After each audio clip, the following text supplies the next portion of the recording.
Hello, and welcome back to Boring Story for Sleep. Or perhaps, if this is your first time joining us, a very gentle welcome to this quiet corner of the internet, a space designed for calm, for stillness, and for the slow, unhurried unwinding of the mind. Tonight, we embark upon another journey into the past. Not one of grand battles or legendary heroes, but rather a more intimate exploration. We will be stepping softly into the often overlooked corners of history, those spaces occupied by the rhythms of daily life, the quiet struggles, and the persistent efforts of ordinary people. We will be visiting the world of the Vikings, though perhaps not the Vikings you have encountered in more energetic narratives. Tonight our focus shifts from the popular imagery of long ships sailing swiftly to distant shores, of gleaming axes and fierce, triumphant shouts.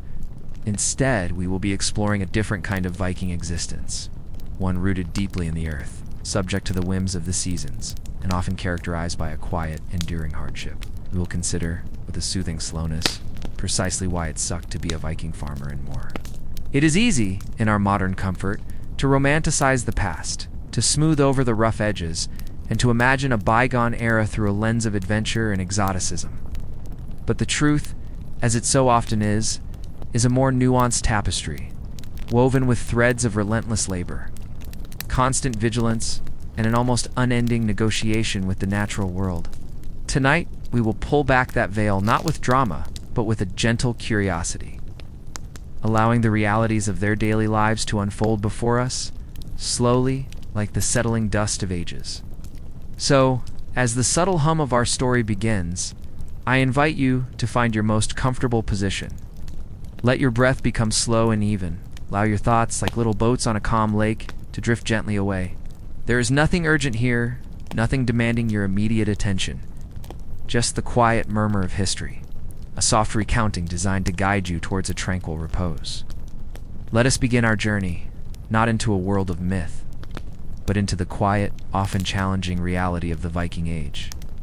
Our first gentle descent into this ancient world brings us to a topic that, above all others, dominated the lives and shaped the very existence of those who dwelled in the northern lands. The unforgiving embrace of winter begin with a quiet contemplation of why you wouldn't survive a Viking winter. Imagine, if you will, the slow creeping approach of autumn in a northern clime, a time when the sun begins its steady retreat, its warmth diminishing with each passing day. The vibrant greens of summer slowly surrender to the muted golds and russets, a gentle signal that the land is preparing for its long slumber. For the Viking farmer, this was not merely a picturesque transition. It was a period of intense, methodical preparation, a race against the inevitable chill that would soon envelop their world. Every single blade of grass, every fish caught, every berry gathered, every log chopped represented a fragile bulwark against the lean months ahead. Failure to prepare adequately was not merely an inconvenience. It was quite simply an invitation to the profoundest of hardships. Though dote as the days shortened, and the first delicate wisps of frost began to trace patterns upon the morning grass, the air itself would undergo a subtle transformation, would become sharper, cleaner, carrying with it the undeniable scent of impending cold. The ground, once pliable and yielding, would slowly begin to harden, its surface becoming less forgiving with each passing week. This hardening of the earth was a stark reminder that the growing season, that brief precious window of abundance, had irrevocably closed. For many months the land would offer little, demanding instead that those who lived upon it rely entirely on their foresight and their labor from the warmer times. The world would gradually become muted, hushed. The lively chatter of summer birds would diminish, replaced by the whispering sigh of the wind through skeletal trees. Snow at first would fall delicately like fine powder, dusting the landscape with a pristine, almost ethereal beauty.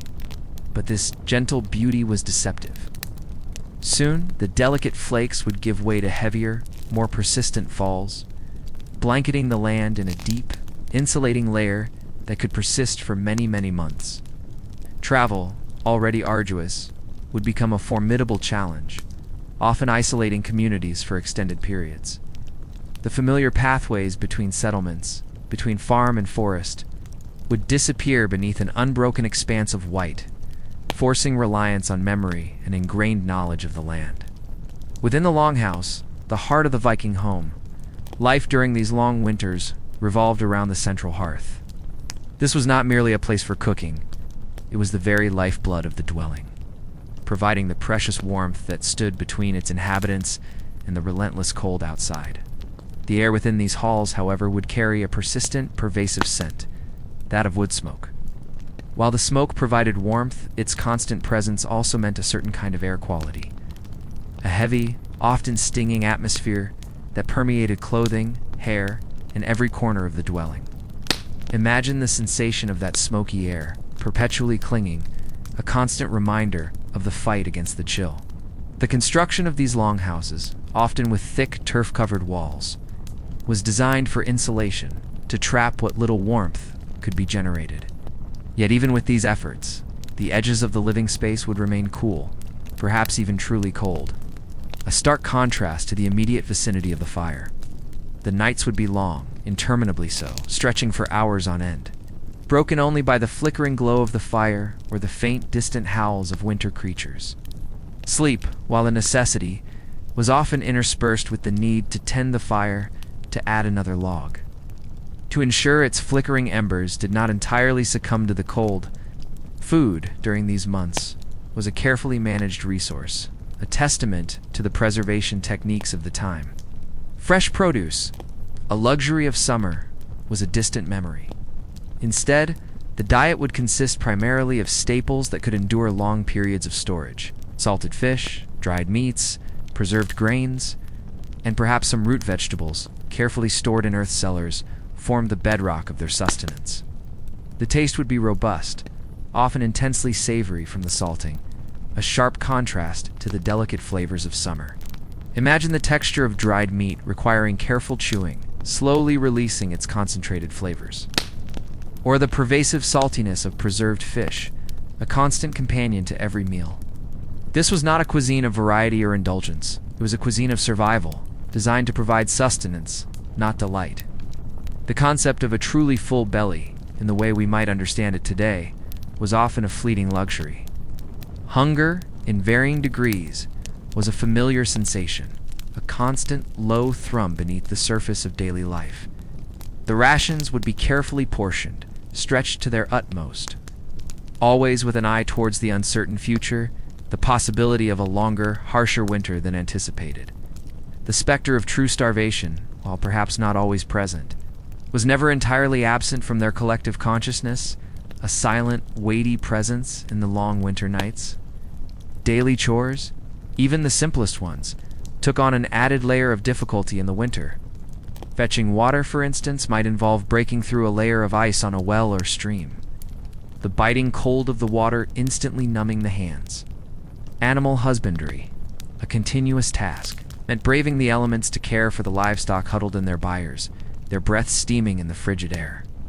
Imagine the feeling of frostbitten fingers and toes, a common affliction, their discomfort, a constant aching presence.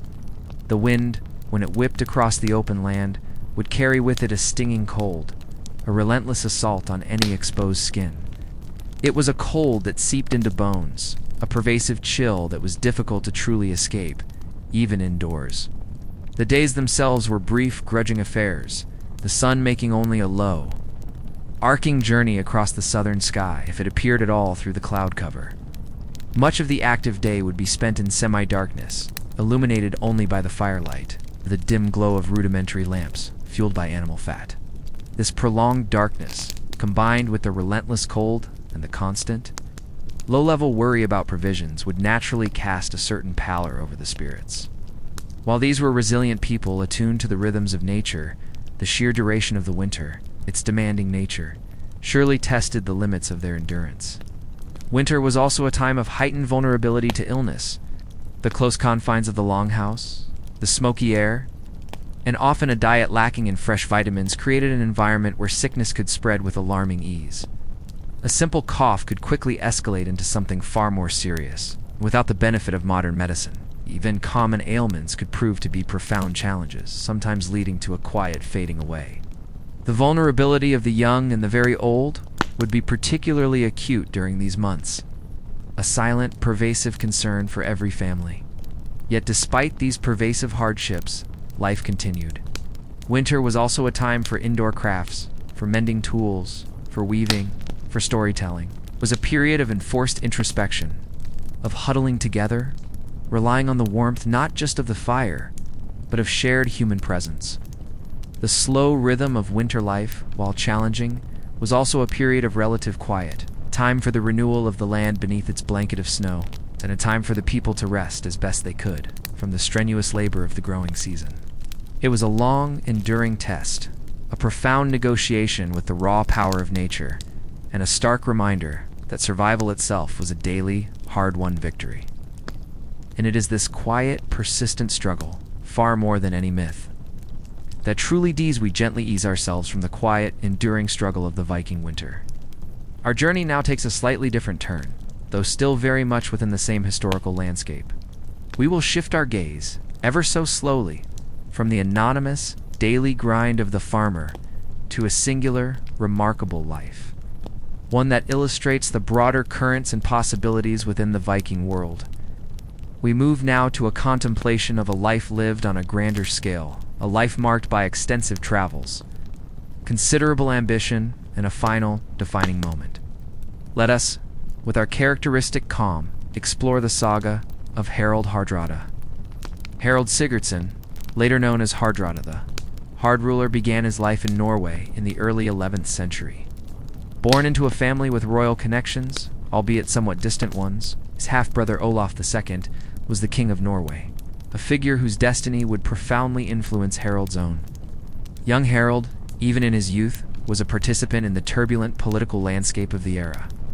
At the tender age of 15, he found himself, perhaps somewhat unexpectedly, involved in a pivotal battle. This was the Battle of Stiklestad in 1030, a conflict that saw King Olaf attempt to reclaim his throne from Danish rule. It was a fierce engagement, and ultimately, a defeat for Olaf and his supporters. Olaf himself was killed, and Harald, despite his youth, fought bravely but was wounded. In the aftermath of this significant loss, the political climate in Norway became untenable for those who had supported the fallen king.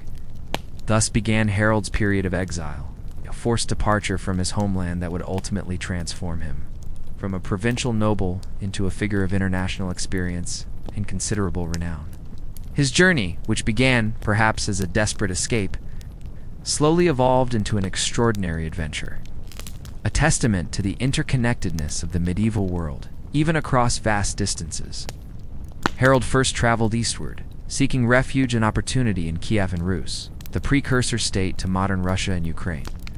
Here he served in the forces of Yaroslav the Wise, the Grand Prince of Kiev, gaining valuable military experience and demonstrating a natural aptitude for leadership. His time in Rus would have exposed him to different cultures, different methods of warfare, and the complex political dynamics of the Slavic lands. But Harald's ambitions and his restless spirit soon drew him further afield, continued his journey, making his way south, eventually reaching Constantinople, the magnificent capital of the Byzantine Empire. This city, a beacon of civilization, wealth, and power, would have been an astonishing sight for a young man from the colder, less developed north. Here, he entered the service of the Byzantine emperor, joining the famed Varangian Guard. The Varangian Guard was an elite unit of the Byzantine army, composed primarily of Norsemen, but also Anglo-Saxons and other northern Europeans. Their role was to serve as the emperor's personal bodyguards and shock troops, renowned for their loyalty and their ferocity in battle. Harald spent approximately a decade in the service of the Byzantine Empire, a period that profoundly shaped him. He participated in numerous campaigns, fighting in the Mediterranean, in Asia Minor, and perhaps even as far south as Sicily. He would have been exposed to the sophisticated military strategies of the Byzantines, their advanced siegecraft, and their intricate political intrigues. During his time in Constantinople, Harald amassed considerable wealth, a testament to his success in battle and the generous pay afforded to the Varangians. Much of this wealth, it is said, was sent back to Kiev and Rus for safekeeping, anticipating a future return. He rose through the ranks, eventually becoming a prominent commander within the Guard, demonstrating not only his martial prowess, but also his strategic acumen. His experiences here, serving an emperor, commanding diverse troops, and navigating the complexities of a great empire, provided him with an unparalleled education in statesmanship and warfare. However, the political landscape of the Byzantine Empire was often treacherous, filled with shifting allegiances and sudden reversals of fortune. At some point, perhaps sensing a change in imperial favor or simply yearning for new challenges, Harold decided to depart from Constantinople. This departure was not entirely straightforward. Some accounts suggest he left under something of a cloud, perhaps even escaping from imprisonment.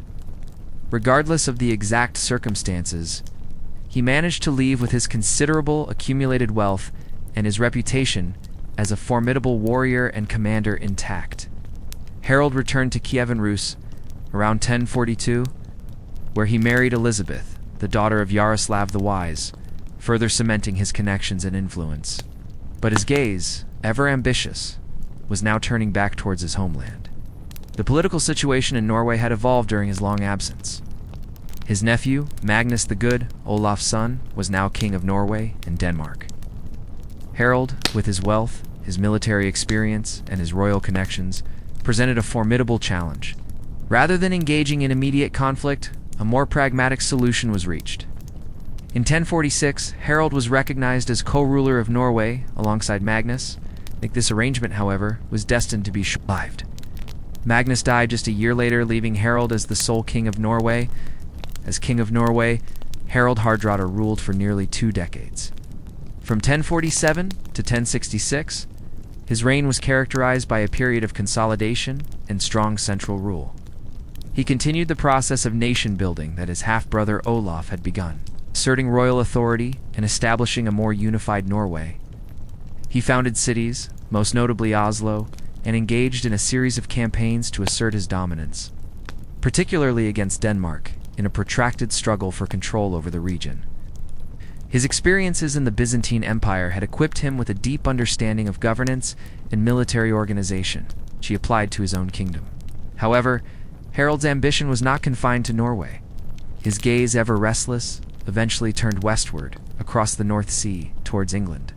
The year 1066 was a year of immense upheaval for England, a year that would irrevocably alter its history.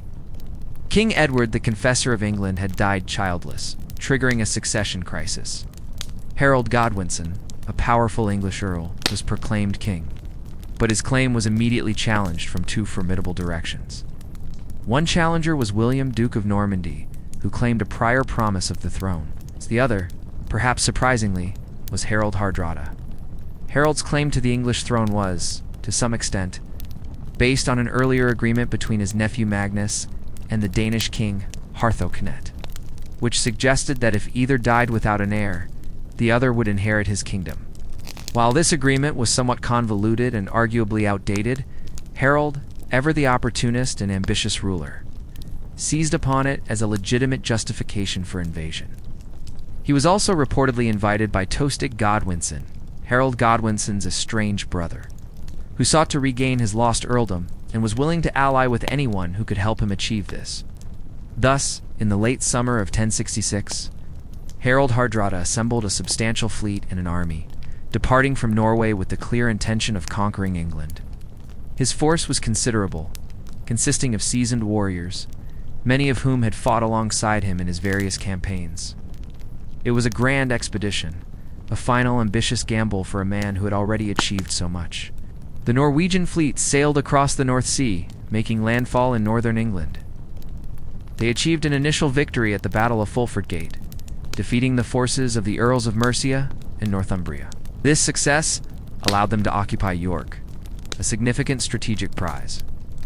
After their victory, the Norwegians moved to Stamford Bridge, a short distance east of York, expecting to receive hostages and provisions. It was here, on September 25th, 1066, that Harold's extraordinary journey would reach its culmination. King Harold Godwinson, having marched his army swiftly north from the south of England, where he had been preparing for a Norman invasion, caught the Norwegians by surprise. Many of Harold's men were resting, having left their chainmail behind in the ships due to the unseasonably warm weather. The battle that ensued at Stamford Bridge was a brutal and decisive engagement. The English forces, though perhaps weary from their rapid march, were well organized. Hardrada, the seasoned warrior who had fought in so many lands and through so many conflicts, found himself in a final, desperate struggle. He fought with his customary bravery, reportedly leading from the front, a towering figure in the midst of the swirling chaos. However, fate, or perhaps simply the fortunes of war, turned against him on that autumn day. Harald Hardrada, the last great Viking king. The wanderer who had served emperors and amassed fortunes, met his end at Stamford Bridge. He was struck by an arrow, perhaps to the throat, and fell in battle, bringing a dramatic conclusion to a life that had spanned continents and embodied the restless, adventurous spirit of the age. His death marked, for many historians, the symbolic end of the Viking Age, a final, grand flourish of northern ambition on the shores of England. The English victory was swift and complete, but it was a victory that would prove costly, as Harold Godwinson would soon have to turn his attention south to face the invading forces of William the Conqueror at the Battle of Hastings. A battle that would, in turn, redefine the future of England. And so, the saga of Harald Hardrada, a life overflowing with travel, ambition, and conflict, draws to a close. A life that began as a young exile, transformed into a celebrated warrior in distant lands, and ultimately returned to rule a kingdom, only to meet its end in a final, audacious gamble. It is a testament to the individual agency possible within that complex, historical moment. A reminder that even amidst the quiet struggles of daily life, there were those who dared to dream on a much grander scale, shaping their own destinies across vast distances and through the crucible of countless experiences. As the echoes of Harald Hardrada's expansive life gently recede, we turn our attention now to a more hushed and perhaps more mysterious aspect of the Viking world. We will descend slowly and contemplatively into the earth itself, to explore the silent testimonials left behind by those who passed from this life. We move now to consider the lost ship burials of the North. These ship burials, often found beneath ancient mounds that subtly reshape the northern landscape, offer us a profound, almost intimate glimpse into the beliefs, the status, and the final farewells of a society that lived in close communion with the sea.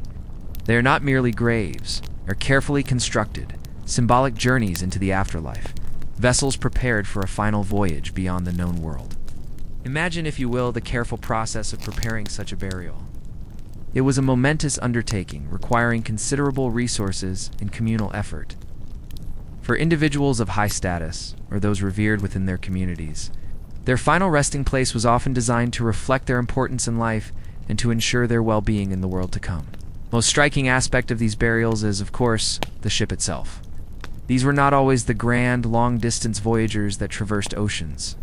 Sometimes they were smaller, perhaps more personal vessels, but always they were carefully chosen.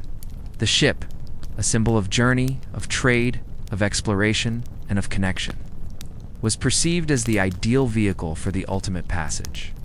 It was gently drawn inland, away from its natural element, and carefully placed within a specially dug trench. The reverence for the ship, as both a practical tool and a spiritual symbol, is profoundly evident in these practices. Within the hull of the ship, or in a specially constructed burial chamber on board, the deceased would be laid to rest. The body itself, or sometimes cremated remains, would be accompanied by an extraordinary array of grave goods. These were not random items, they were carefully selected possessions, often reflecting the individual's life, their status, their presumed needs in the afterlife. Consider the meticulous detail of these grave goods. For a prominent woman, such as those found in the Oseberg or Bor ship burials in Norway, the artifacts reveal a life of considerable authority and skill. Imagine the delicate patterns of woven textiles, now often mere fragments, but once vibrant cloths that adorned the deceased or the burial chamber. Think of the intricate woodworking, carved animal heads and elaborate patterns on wooden carts, sledges, and bedposts, all placed within the ship, hinting at sophisticated craftsmanship and aesthetic sensibilities. These were not simple objects. They were works of art, imbued with meaning and purpose. For a man, the grave goods might include weapons, swords, spears, shields, symbols of his prowess and his role as a protector or warrior. Imagine the glint of iron, the heft of a sword hilt, carefully positioned beside the deceased. But it was not solely about martial items. as tools for farming, for crafting, for fishing, also find their place, indicating the multifaceted nature of Viking society. Horse gear, including saddles and bridles, often beautifully adorned, suggests the importance of horses for travel and status. Games, pieces, combs, and personal adornments like brooches and beads also tell us of their daily routines, their appearance, and their leisure. And then there are the more unusual, poignant inclusions. Sacrificed animals, often horses or dogs, but sometimes even cattle, were placed within the burial, tended to accompany their owner into the next realm to serve them, or perhaps simply to symbolize their earthly possessions. Imagine the silent shapes of these animals, now long decomposed, but once placed with purpose and solemnity beside their human companion. These animal sacrifices speak to a profound connection with the natural world and a belief in an afterlife that mirrored, in some ways, the earthly existence. Once the deceased and their grave goods were carefully arranged, the ship itself would be covered. Often, a large, carefully constructed mound of earth and stones would be raised over the entire burial, creating a lasting monument. These burial mounds, standing sentinel on the landscape, were not merely markers. They were assertions of lineage, of ownership, of memory. They shaped the topography, becoming distinctive features that would have been visible for miles around, proclaiming the presence of those who had lived and now rested there. The act of excavation, when these mounds are gently opened centuries later, is an almost reverential process.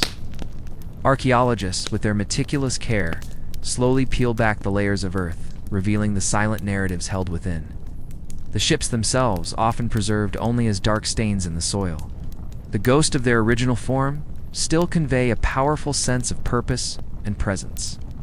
The wood, long since decayed, leaves behind its impression, a testament to the craftsmanship and the design of these ancient vessels.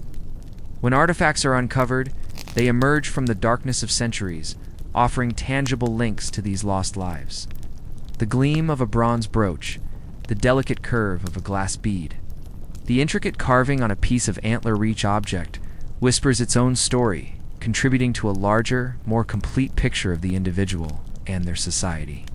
These discoveries allow us to reconstruct, piece by painstaking piece, not just what they owned, but how they lived, what they valued, and what they believed about the profound mystery of death. Instance, the Sutton whose ship burial in England, while not strictly Viking, shows clear Norse influence and parallel practices, revealing a king or chieftain interred with immense wealth and symbols of power, including weapons, feasting gear, and an iconic helmet.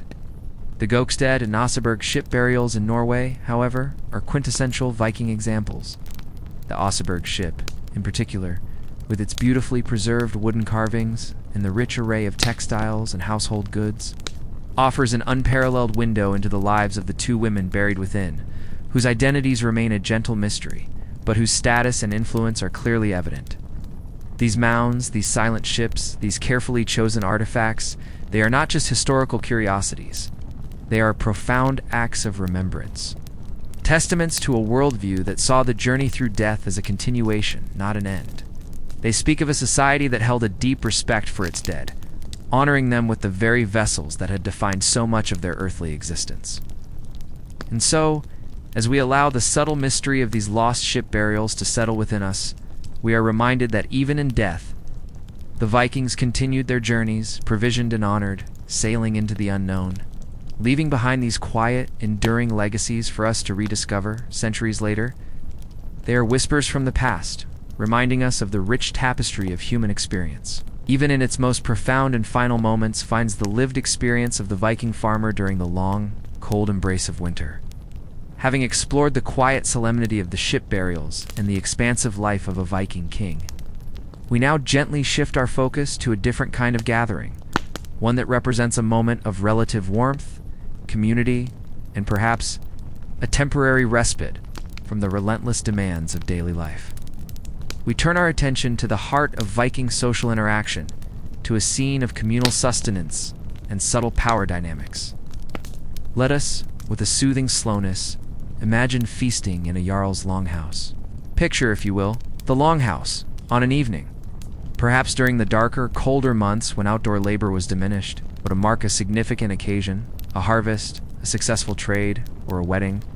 The sun, if it was present at all during the day, would have long since dipped below the horizon, leaving the landscape outside to the embrace of the chill and the starlight. But within the long house of a jarl, a chieftain, or powerful earl, a different atmosphere would prevail. As you approach, a faint glow might be visible through the smoke hole in the roof, or perhaps through a small translucent window made of animal bladder. The low murmur of voices, a soft hum of human activity, would gradually become audible, comforting sound against the vast silence of the night.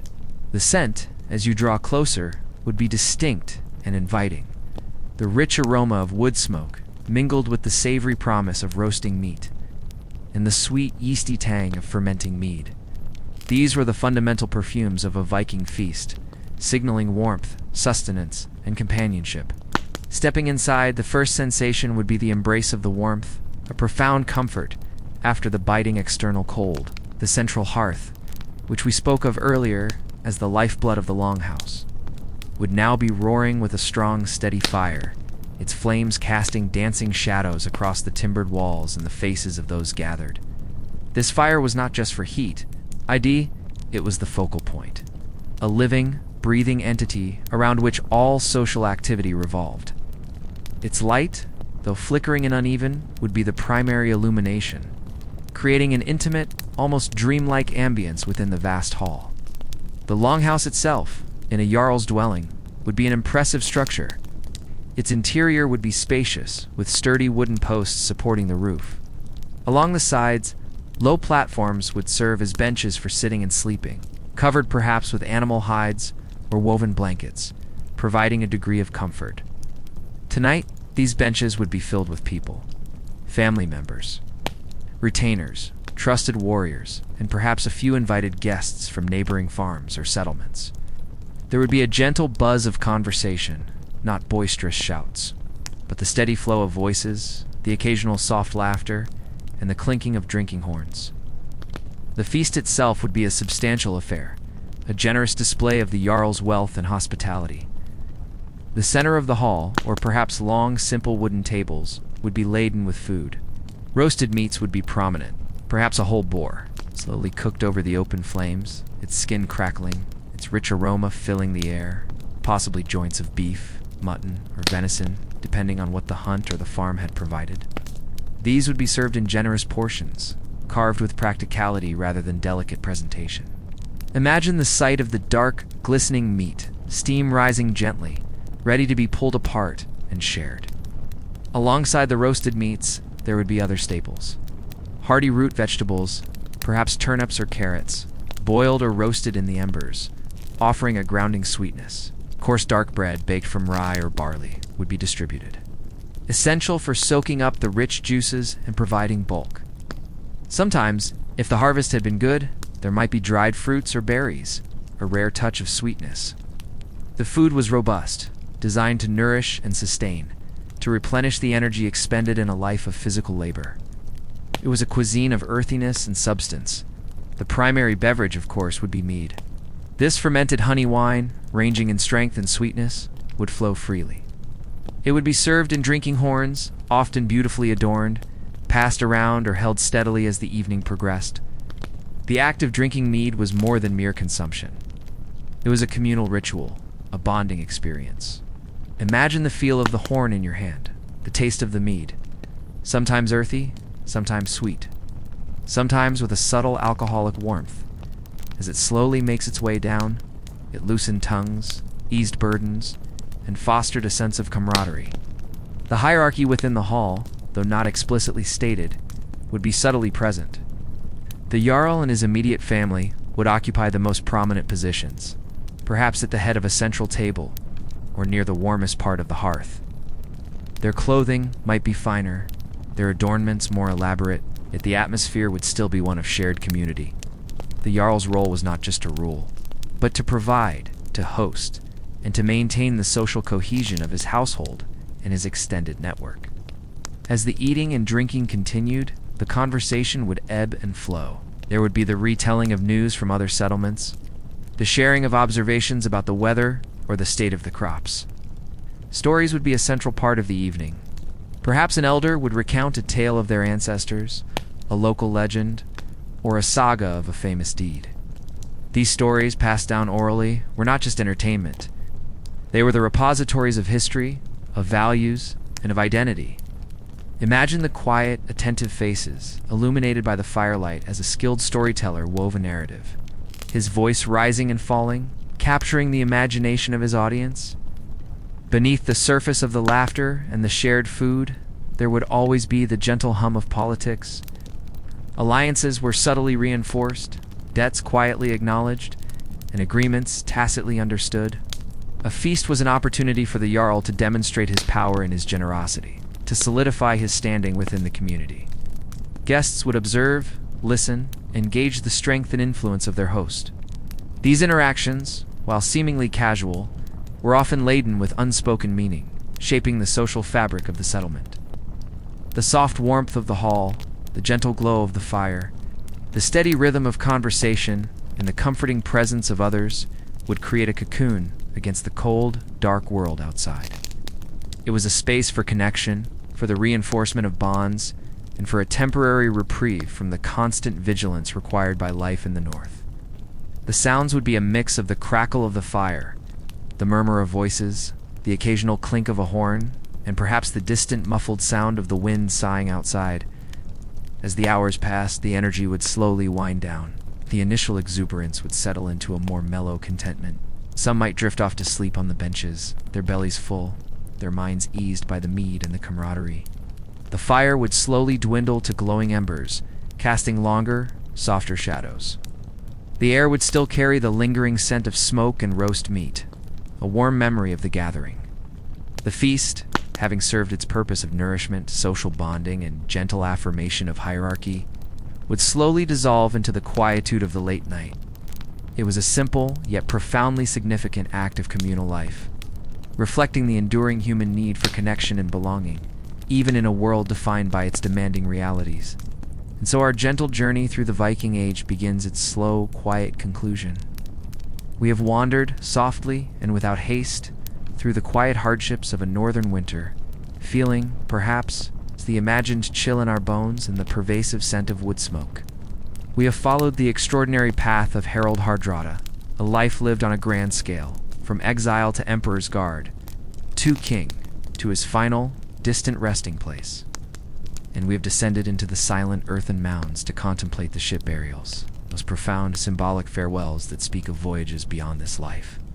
Finally, we have gathered in the warm, smoky embrace of a Jarl's longhouse, partaking in the imagined feast. Observing the subtle dance of community and hierarchy around the central fire. This exploration, we hope, has offered a different kind of understanding of the Viking world.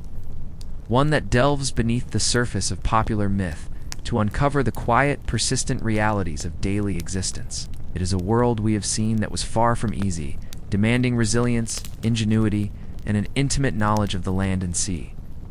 The lives we have touched upon, whether the anonymous farmer battling winter or the ambitious king navigating empires, were shaped by forces both grand and intensely personal.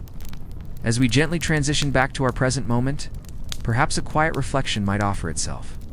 We live in a world of remarkable comfort, a world where the relentless daily struggle for sustenance and warmth, so central to Viking life, is for many of us a distant echo. The chilling touch of winter is softened by central heating. The pangs of hunger are a choice rather than a constant companion. And the vast dark nights are held at bay by the flick of a switch. Our journeys are swift, our communications instantaneous, and our longhouses are filled with different kinds of light and different kinds of stories. Yet there is a quiet continuity that connects us across the centuries. Human need for warmth, for community, for stories. Understanding our place in the world. These are threads that bind us to those who lived long ago in the northern lands. Their struggles, their triumphs, their beliefs, and their simple acts of living are all part of the vast, intricate tapestry of human experience. A tapestry we can explore softly in these quiet moments of reflection. So now, as the images and sounds of the Viking Age slowly recede into the gentle mists of memory, I invite you to let your own thoughts drift, unburdened. Allow the quiet murmur of history to fade, leaving behind only a sense of calm, a gentle stillness. There is nothing more to do, nowhere else to be. The journey is complete. Stories have been told. It is time now for rest. Out your breath, become deeper, slower. Feel the comfort of your own space. And as the night softly enfolds you, may you find a peaceful, dreamless sleep.